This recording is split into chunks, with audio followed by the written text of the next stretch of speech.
Dan Heckman here again. We're now going to talk about a little bit more of the components of the immune response. So we know all the cells, we know the anatomy. Let's talk about everything interacts together. Acute phase reactants is the first section here. So whenever there is a generalized inflammation and the body is trying to get all geared up and ready to fight an infection, the body will increase synthesis of proteins that assist with inflammation and associated pathways. And that begins with the liver. Now, can you think of some examples of some of those proteins that are released with generalized inflammation? Okay, very good. So you will see the specific functions of them in later sections. But how about CRP? Okay, this facilitates inflammation and phagocyte function. What about fibrinogen, involved in the coagulation cascade? Okay, and some other things like ferritin and hepcidin. These are iron-regulating proteins, but they are involved. I mean, everything is revved up. All these acute phase reactants are revved up with the production of a certain interleukin. Do you know the name of the interleukin that induces synthesis of acute phase reactants? It's interleukin 6. Okay, and actually interleukin 1 indirectly activates this, which then works in the liver to release these things. So let's talk about the pathway and the system of proteins that complement the immune cells, okay, in fighting off pathogens. So in general, the complement cascade is a series of proteins that complement the innate and the adaptive immune system, just like we said. And at first glance, the complement cascade may appear daunting, all right? There are a lot of proteins involved in this. The most important concepts to understand, however, are the stimuli for different pathways that lead to the synthesis of these proteins. And the overall purpose of these proteins is to activate the immune response, and here's a bacterium here, we'll see this later many times, but to either punch a hole in it so that the bacterium lyses, or if it's a virus, a tiny little virus, to use these proteins to call in other inflammatory cells that will then destroy this virus or whatever foreign pathogen. Okay, that's the general purpose. That's really all you have to know, and just some of the key trigger proteins involved in this complement pathway that initiate this process. So there are 3 pathways involved in the complement activation, all of which converge upon the formation of the membrane attack complex. And that's what punches the hole in the bacterium or whatever pathogen we're talking about, but especially bacteria. So the role of which is to defend against gram-negative bacteria especially, or encapsulated bacteria. Now, if you don't remember which bacteria are gram-negative, you may want to refer back to your micro chapter, but some important examples include E. coli, Haemophilus influenza, and Salmonella. Okay, so the 3 pathways are the classical pathway, the alternative, and the lectin pathway. Alright, so let's talk about each of these 3 main pathways of the complement cascade. We'll start off with the classical. And what triggers the classical cascade? Well, it is antibodies, alright?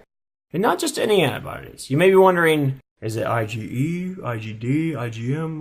Which one? So it's actually 2 main ones, and a way to remember which 2 trigger it. GM makes classic cars. So IgG and IgM trigger the classical pathway of complement. The other 2 pathways are really triggered by the walls of the microbial products. All right, but the classical pathway, just remember, classical is your body attacking it classically with antibodies. And these system of proteins that are then triggered aren't that important to remember except for a few. So as I just showed here, C1, C2, C4 bond first with this pathogen, turning into C4B2A, whatever. This is another name for C3 convertase. Note that your text has a slightly different name for the C3 convertase. Now C3 and C5 are important to remember. So C3 first, we'll talk about, is converted into C3A and C3B. Now, this split product of C3, called C3A, A, you can think of, stands for anaphylaxis. All right? Because this thing breaks off and widens the blood vessel.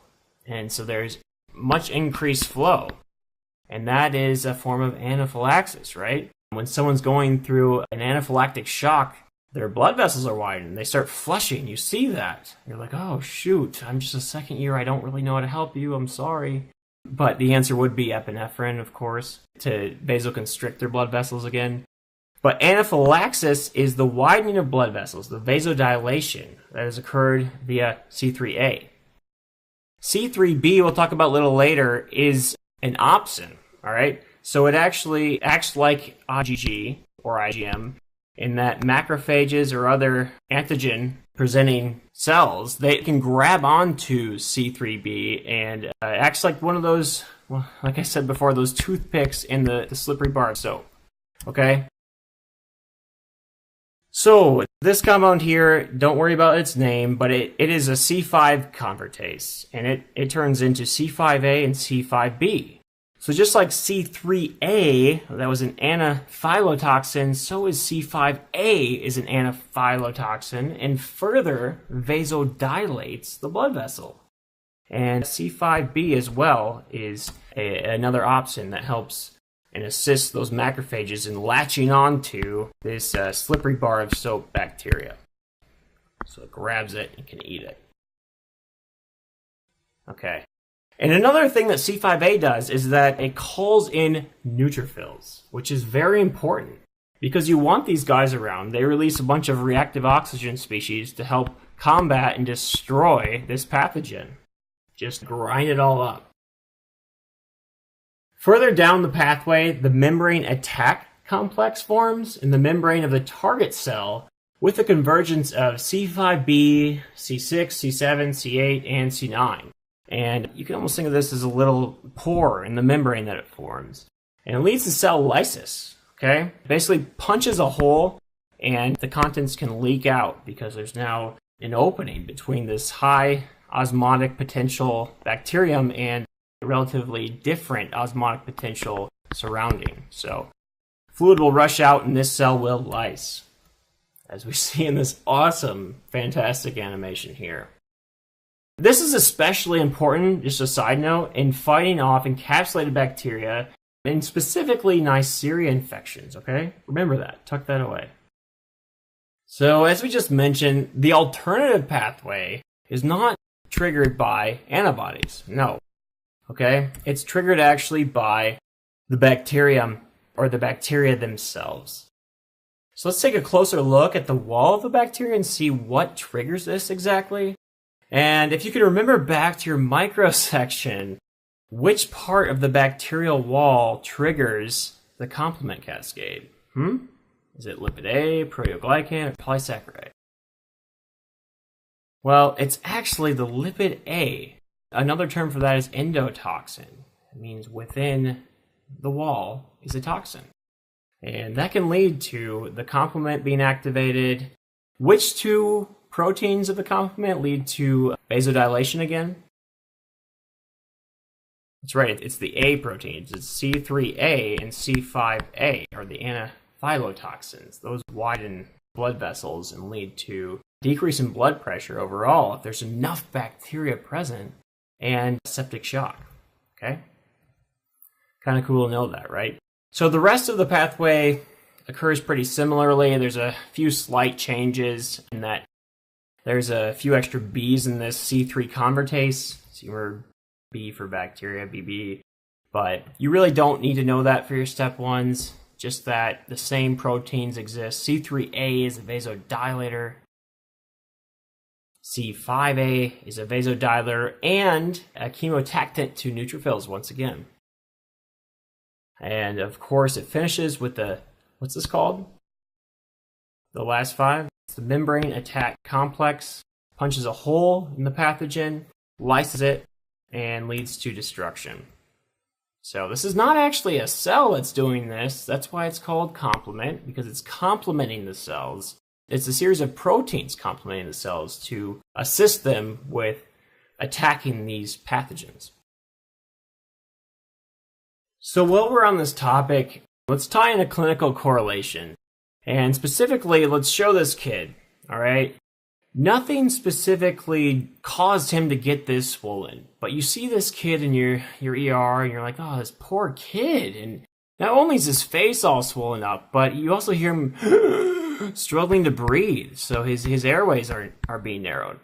And the reason this happens really is because those C3A and C5A anaphylotoxins and also vasodilators, they also are bronchoconstrictors, right? And they narrow the airways of this kid. And they're being set off for no good reason, except that he has a deficiency in something that normally inhibits his complement from being activated. This is so commonly tested. I just took my step 3s, and this was asked on that. So remember this for your step 1 and 2 and 3. Now, it's actually called C1 esterase inhibitor. And what's going on is that these kids are lacking in it. And like you just saw, it normally inhibits C1 from being too prevalent in this kid's and other people's bloodstreams. But this particular kid does not have C1 esterase, and so C1 is abundant and it's becoming activated without any regulation because this guy is absent. So he has an excessive complement activation leading to his vasodilation, which we see as the swelling and the flushing, and the bronchoconstriction, which we see as his wheezing. It's a life-threatening thing, and you need to diagnose it if you're in the ER and some kid looks like that and has that deficiency. All right, another deficiency is in C3, and this is less common, but it can lead to recurrent sinus and respiratory tract infections, and an increase in susceptibility to type 3 hypersensitivity reactions. This latter feature makes sense when you do try to think about and understand the role of C3b in that anybody know? It actually acts to clear immune complexes. So an immune complex, we'll talk about this a little bit later, but it's basically an antibody and an antigen traveling through your bloodstream, and that can activate complement. And so C3b normally grabs onto these things and clears it, brings it to the spleen or whatever, or to macrophages to get rid of excessive immune complexes so you don't go into shock, okay? So if an individual were deficient in C5b, C6, C7, C8, and C9, what bacterial infection would they be susceptible to? What do you think? We did mention it briefly, and they would be susceptible to a few, but one really gets these kids, and you need to remember this for boards. If you get a vignette on a test in which a patient repeatedly suffers from Neisseria meningitidis or Neisseria infections, which is an encapsulated bacteria that leads to meningitis, you must think MAC deficiency, okay? You must. That is key. Remember Neisseria for the late proteins of complement deficiencies, okay? Now, what about decay accelerating factor?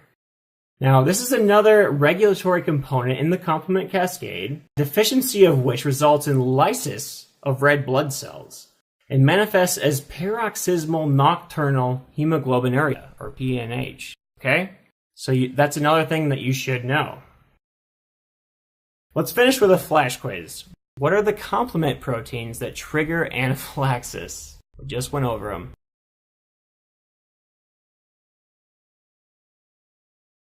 C3A, C5A, again, they start with an A.